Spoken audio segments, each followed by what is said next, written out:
here sticking his hips out like he's birth children. I was literally going to command prompt his fucking IP address. If you're going to do this, why do you have to talk about it? Like, you men are weird, man. His problem is he's got repressed. Like, he couldn't come back on again. He's got Find where he's from if he's not from Essex. And do you know what? If someone wants to talk about being, if somebody wants to be racist, are any of you not triggered by the word nigger? No, it's just it just shows me that someone's an idiot. I'm not gonna lie. I am, but I just hold it in because it's not my panel, and it's not real life. But in real life, the only person that's the thing though, they would never do it in real life. How come he can't talk to women? Yeah, I know, he got a bit pissed off earlier as well. I think what we're witnessing is we're witnessing a subculture of a group. These people are not even, they're not mainstream, and they're definitely not into like mainstream society. You try to claim being middle class, they're like a subset of weirdos. Back in the days we used to call them nerds, but nerds never had, they never really got into arguments. Nerds just stayed in their books and kept quiet and got good jobs. Nowadays we've got a new subset of Bachabazi online pimps. They're pimps, and they've come on this channel to pimp. And look, when someone's trying to do divide and conquer, don't let them do it, innit? If they want to try and attack each group, they go down a list and they try and divide and conquer. Just let them say what they got to say, and they'll jump off eventually. But you see everything that they attach, apart from the skin color, bro. Apart from the skin color, bro, that they try to attach the word nigger to, bro. If you just think about the behavior of such a individual, it will probably be niggerish, and they're probably niggerish, like in their entirety, bro. Do you understand? I guarantee you go to his house, his house ain't clean. Do you get what I'm saying? Rednecks, white trash. But this is what I'm saying. When someone's being racist to black people or women, sexist to women, whatever, if you hear someone coming on a panel being a hater and they can criticize their own people, then they might win a little bit of merit with someone who's moderate-minded. If you come on the internet and you slate every other group other than your own group, that shows that there's some kind of cognitive dissonance or some type of real insecurities about your identity, because your identity only exists with all the bad guys. So they want to be number one on the Victim Olympics. Give them the medal. Give them the medal. Because in reality, we know what the truth is. You know what I'm saying? These guys they're non-competitive, and they've got a little pity party that they're hosting, and it's mainly men. There's never women that come on and join on the panel. It's all men, all got dark hair. They never really got blonde hair. They've all got brown eyes, and they all look like they've been tinged with a bit of Middle Eastern blood or African blood, and they're mad because they did their genealogy and it said that they had black in them, and then they freak out and they can't handle it. Vex. To be honest though, why until he has a kid though, he's not a man though. We need to see kids, bro. No, because I think, do you know what? Equal. If you treat people, if you're respectful and you're childless, if you're respectful and you're not a paedophile and you're gay, I'm not gonna just judge you off cut like that. If you're an idiot and you're gay, or if you're a dickhead, you gotta demonstrate something. Then I will bully you with that information. I will jump on par with what you lot are saying. But if you're someone that's just level-headed, but you're different to me, I ain't gonna just shove you down the toilet like that. Because when it comes to this battle, we're gonna need people from all walks of communities to fight against these incels, these idiots. But the grooming thing's mad though. Like, he got mad exposed today. Shit, that humbled him quick. But it's what happened to them, more or less. They're just repeating what happened to them. If you watch the documentary I told you about earlier, Dancing Boys in Afghanistan, it's a horrific. It's a horrific cycle. It's so sad. It's a cycle of behavior. So basically, the whole community, like that is living in poverty, is more at risk than the wealthy ones of being in that system. And let's not deny it, that system happens in England, London, worldwide. But when you're watching it in the desert and stuff, it just makes it a bit more hard hitting. But these are the hard versions. You know what it is, Reg, yeah? I can't correlate how somebody feels like they're smarter than you because they can call you a nigger. Like, it's so dumb. People who don't have no argument say shit like that. They'd criticize your appearance because they have no argument. They have no valid argument. and it's likely because they've realised how stupid they actually are. They start And they're trying to big, criticise man. appearance and shit. Look at this George, like only like 30. That's 30 years of your life. That's I'm a third of your intelligent, life. but the best thing I can do is criticize your aesthetics. Okay. Like, Yeah, that was they disturbing, though. are Like, from trying the to minute he got on. pretend.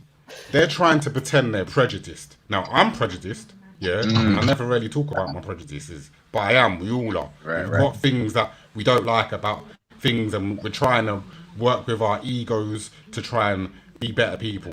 So, some of us, anyway, that's got a conscience.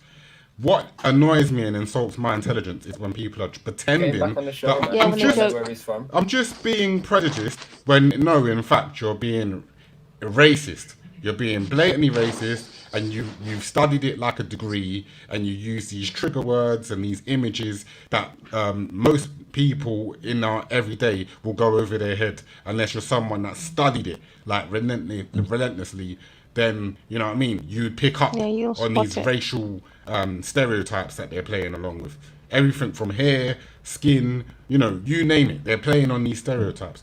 But it's just the incel group. They're literally a cult themselves, where they've been damaged by their parents. They've been bullied at school. They've been rejected in relationship to people outside of their race. They're losers. They're complete losers. They never won the 100-meter race, 400-meter race. They never won the ping pong championship. They were shit at sports at school. George, jump on. That's We're not what it gonna is. fight. Just jump on the damn panel. They probably had I girls don't tell care them. what George is saying in the chat. If you're reading what he's saying in the chat, you're wasting your time. I can't lie. They've probably had girls. He knows he can or- jump on. Like, let's say Jordan's bisexual, because I've got the screenshot where he admitted he was, yeah, and it's on Discord, yeah. But basically, let's say he's been dumped by a white girl, then he got with a black girl. She dumped him because she found a mixed guy with curly hair that looked like Drake. So now he hates white girls, he hates guys that look like Drake, and he hates black girls. Then he got with a black boy who couldn't tell his family that he was gay, so he had to be the little hush dirty secret. God.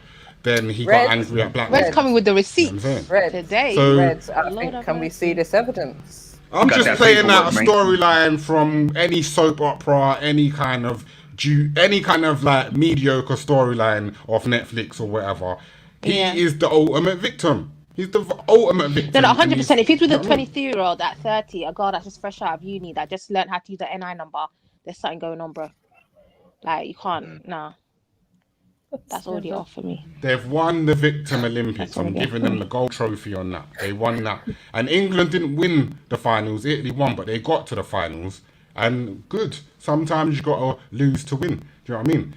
But some people are just in their feelings about Sterling, Raheem Sterling, and all the other black players on the team. They just got some issues. You know what I mean? They need to resolve. I feel like they just have an excuse to just come out with shit now. Because in their worldview, let's all go back to 700 years ago before boats was even invented, and let's all stay in our little zones. And let's not do play that football. before you robbed us and violated us and pillaged us. We could do that. And used us to build up your establishment and to tell us to fuck off. If we did that, the Celts would dash them out of the UK. You guys were out here living in barns and stables with your horses and catching plagues. Get out of here, man. Barns and stables. I think you're giving them a bit too much credit. This is Celtic country. The Celts. No. I'm saying not the Celtics. I'm talking about them type of idiots. Yeah. I'm talking about more like the cave-dwelling idiots. Like, come on, man. Stop it. Behave yourself. Cave-dwelling idiot. Yeah. Yeah. That's what I'm talking about. Yeah. I'm talking about Hunchback of Notre Dame lookalike motherfucker.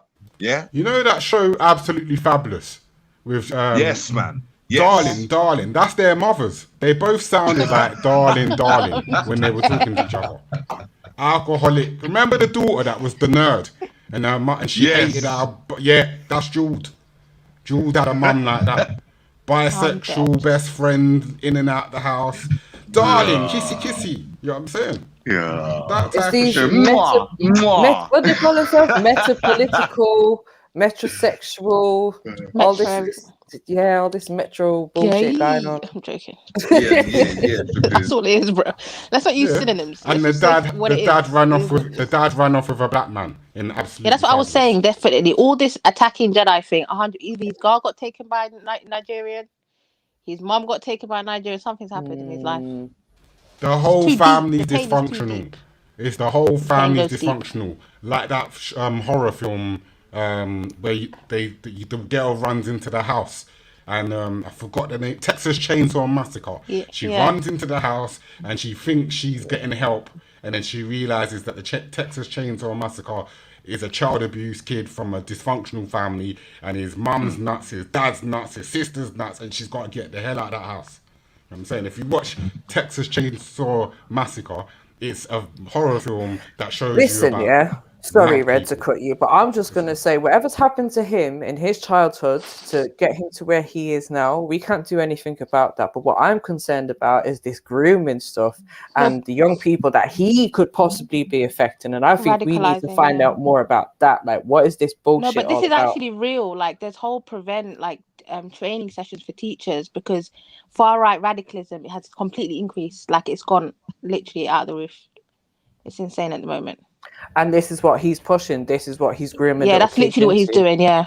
Can you see the irony of it, though? The irony is that he wants to win the Victim Olympics, and white people are the victims and we need to have white rights. But at the same time, you're helping all these young kids and men in their 30s get done for online terrorism.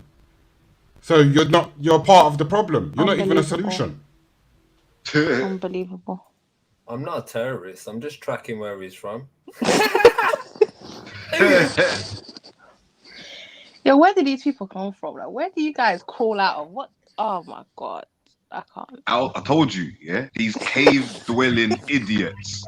Yeah, I don't think you understand. Yeah, because you have to be a real idiot to think that you're intellectually smarter than someone, but you're verbally, racially abusing them. You're verbally. Where is the fucking sense? It's one word. Nigger. What am I supposed to do with that? Like, we don't care until you say it to a black man to his face. Yeah, allow it. Like, how is that intellectually helping me understand anything? What is it making me understand? Oh, that I'm a nigger. But and then in the next breath, call a man babe. No, I'm that out. I ain't. So how are you going to convince me that I am? Because you're not going to be able to do that. Anyway, when he called me that as well, I was like, I'm a different color than that though. Like, how do you know? How are you assuming? Like, it just shows how dumb and ignorant people are, literally. But you know what I find funny? You know, like, have you seen those videos where people are running their mouth online and then people just track where they're from and just turn up and they're like, "What was you saying, mate?" And they don't know what to say. Oh shit! Keyboard warriors, isn't it, man? Yeah, man.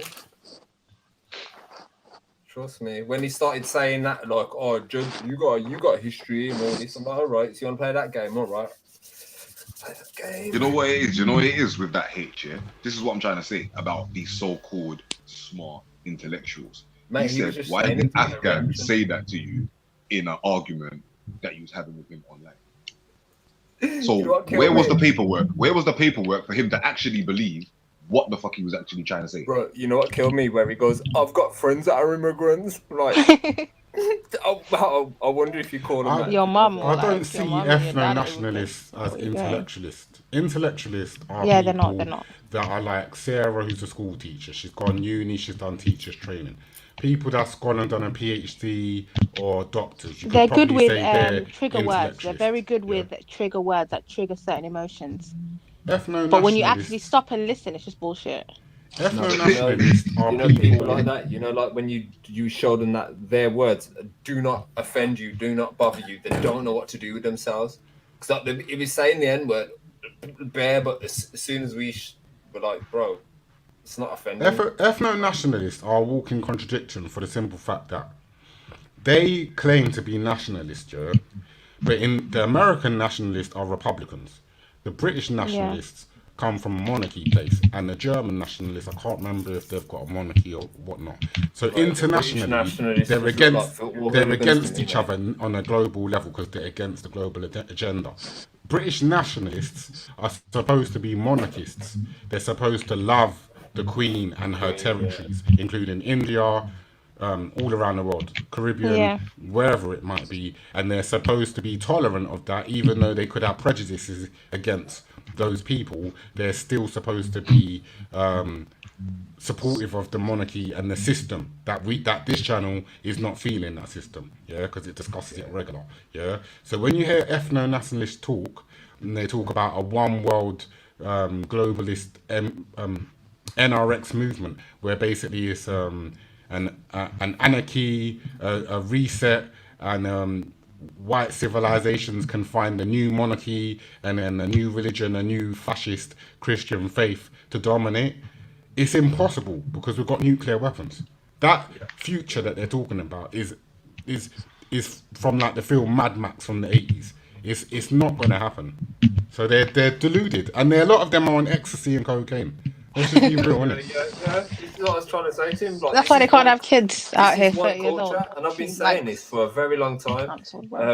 Like, you know, all these people are proud to be English. Mate, England's like one of the highest drug consuming countries on the face of the earth, but the drugs come from third world countries. So like if you hate immigrants so much, like mate, the immigrants are probably more sober than the fucking citizens here, mate. You know what I mean? But their argument that they're dying out, that's not our problem. Go have children. Like, we're not stopping you from having kids. Yeah, no, they're dying out because they're all drugged off it, man. Go they're have kids. They're messing up their seeds before the seeds are bloody even hell. You put in fucking mad drugs in your body, it's gonna fucking affect you, man. What can we do for you? Have kids with mad deformities and that. They're just pissed off, these racists, these ethnics, because all the black regulars on Veli's channel have dominated the panel, and you can only get on there via email. And he's probably not letting them on today because of the football results or whatnot. So all the blacks are on their panel, and all the racist ethnics have come over here and try to little showboat and get a bit of attention, because they can't get on any panel with their mad talk about race. Because the whole England squad is an insult to the British ethnics. Yeah. And everybody in England ain't hearing ethnics. Contradiction, yeah, bro. it's a contradiction. Because the English supporters is probably today will be the first day you'll see an English white dude spark a middle class little nerd in the mouth for going in on Sterling or any of them, man. Because there are days of the season. There's a season when you'll get like the average Englishman who might be very prejudiced, just knocking one of these plonkers out. You know what I'm saying? Even on YouTube, there was people breaking into the stadium, and you had these have a go heroes just knocking people out, and they were just landed on the floor. And it's like, pay to get in. So these people, they ain't got a platform, they ain't got a political party, their mum don't care, their dad don't care about them, their sister's going out of a black guy or an Indian guy, and they're just jealous. I'm dead. You know what, saying that, I did know somebody, who grew up in that kind of background, and his sister got with an Asian guy. This Asian guy was like a shotter in it. So what he was doing, he was like making his money, and he was spoiling it, he was buying the nice things in it. So like the family were just peed off, like, oh look, we've lost our daughter and that to these Asian guys, and they're just super racist about it, man. Like, man, it's just nuts, man. Fucking nuts, man. But they're gonna become like nomads. They're gonna eventually become like nomads, just traveling around the world going, we were kings, we used to be kings. That's what they're gonna end up being, like in a caravan with men. Like back in the film Mad Max, there was actually a gay couple in the film Mad Max. They're just gonna be walking, and then Mad Max kills off the boyfriend, and the other boyfriend goes nuts and tries to fight Mad Max. That's who they are. That's actually who they are. Just watch the film Mad Max. They're nobodies. They're not building anything. You know what I'm saying? I'm the average prejudiced white guy, English guy that might say a few cheeky things because he's not thinking really deeply about politics would not tolerate these dudes for 5 minutes in the local pub. They just wouldn't have it. It'd kick off. And if their sister brought home or their daughter brought home one of these dudes, they'd tell the girl, nah, that's not the one. Do you know what I'm saying? So they're losers. They ain't got nowhere. They've got nowhere but Germany and Ralph. That's it.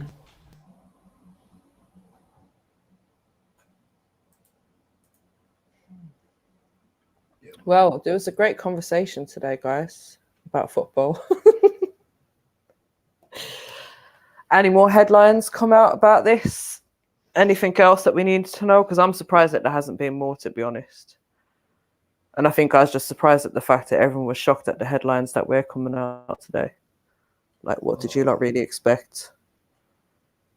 Oh, mate. Oh, I just want one of them to just connect again, man. I'm literally just waiting for one of them to connect. Come on, Jordan, man. Come back, man. We'll be They're nice just to little pussy bitches. They got their fill of energy for today, so they're gone again. I bet he was from Essex, man. Want to have some gay sex, man? Come on. They're probably sitting in the same room. That was probably their foreplay. That was their fucking foreplay coming on here.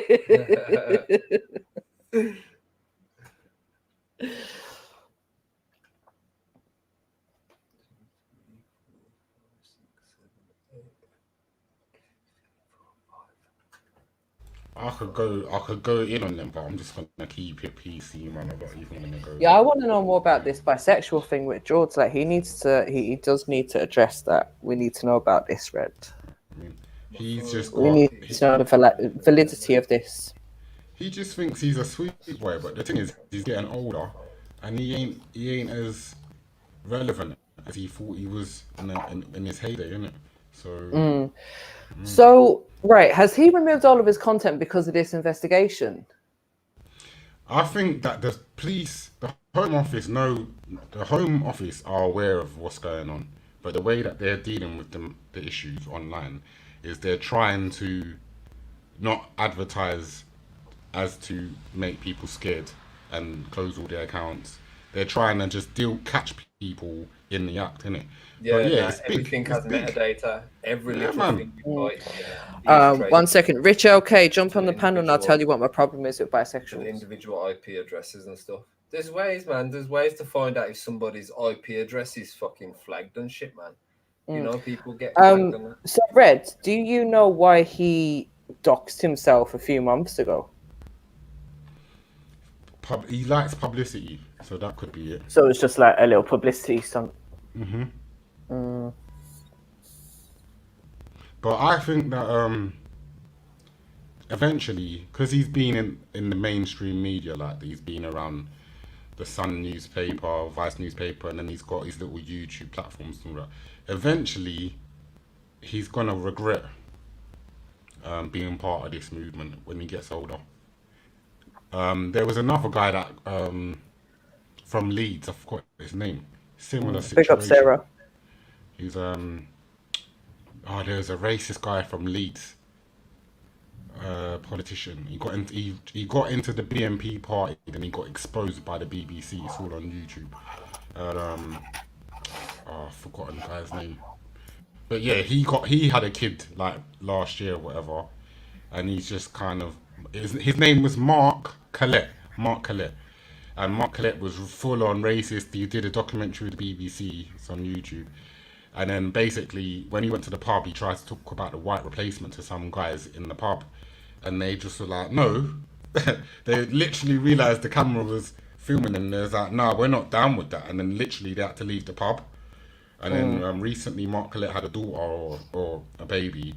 And you can see he regrets a lot of the politics he was involved in. He had his parents supporting him. His sister didn't want to be on camera. She's trying to cover her face. It was very embarrassing to watch. It was cringy. It's on YouTube. Mark Collette, BBC. Mark Collette. But yeah, it's just Would weird. you say he's done it to himself though? I'd say he's done it to himself, man. The weirdest thing is Mark Collette was Jewish. And the reporter that was interviewing him was Jewish as well, but the interviewer was totally against it. You could tell by the body language. But Mark seemed like he was on drugs or he was drinking a lot of beer, and he just got carried away. He's been sponsored. He's been endorsed by the BNP and all that. And okay, that's probably what it is. Yeah, he thought he was going to be the next prime minister. And it just went left. You know, sometimes when you get somewhere in life, it's usually other people egging you on, and some of the times, they're not egging you on for the good things. Like sometimes you could be making a fool of yourself, and the people around you are like, "Yeah, man, you're doing good, man. You're doing good." Yeah, Do you know his what I mum mean? gassed And him up. His yeah, mum that's gassed it. him. That's the You can one. watch Yeah, the, man. when you get a chance, watch it. Mark Collette and his mum was like, well, you know, it's freedom of speech. She was trying to dress it up like, yeah, it's just freedom of speech. We're just slightly prejudiced. But obviously, the things that were being said on air, and when he realized he thought the cameraman wasn't recording certain conversations, the cameraman said, look, I've recorded a conversation with you and I'm going to expose it and I'm just letting you know. And he just flipped the script. He's like, get out of my house. I let you in my house. I trusted you. He got proper like he just lost his marbles, and he was like, how could you? You're white. You recorded me.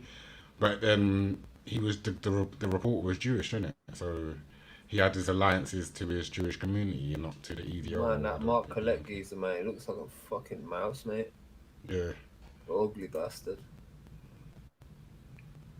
Yeah, new far right with Mark Collette. But yeah, Big up Ari. Big up Ari. With the far right, as long as they don't use N-word and as long as they're not overtly racist, that's when I can shut up and just let them talk. When they start doing all that triggering and acceleration tactics that's been going on for like 5 hours on this channel, that's when I've learned to count to 10 and not accelerate, because the acceleration, they copy and paste. They use it for publicity. It's all publicity, and it's ways to make them look more powerful. So they do it. They've done it. Like if they get a really good argument, they'll repost it. And there are a group of them that don't like. There's a few of them out there that don't like certain channels, and you know it's just part of a storyline, isn't it? It's just part of this ongoing Speaker's Corner storyline where people pick a goodie, they pick a baddie. It's a bit like football. They pick a side and then they just are like supporting that team, innit? And it's a bit, that bit's a bit boring, if I'm going to be honest.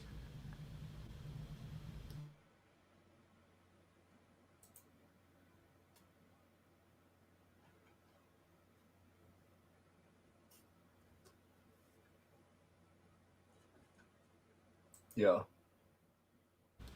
Yeah.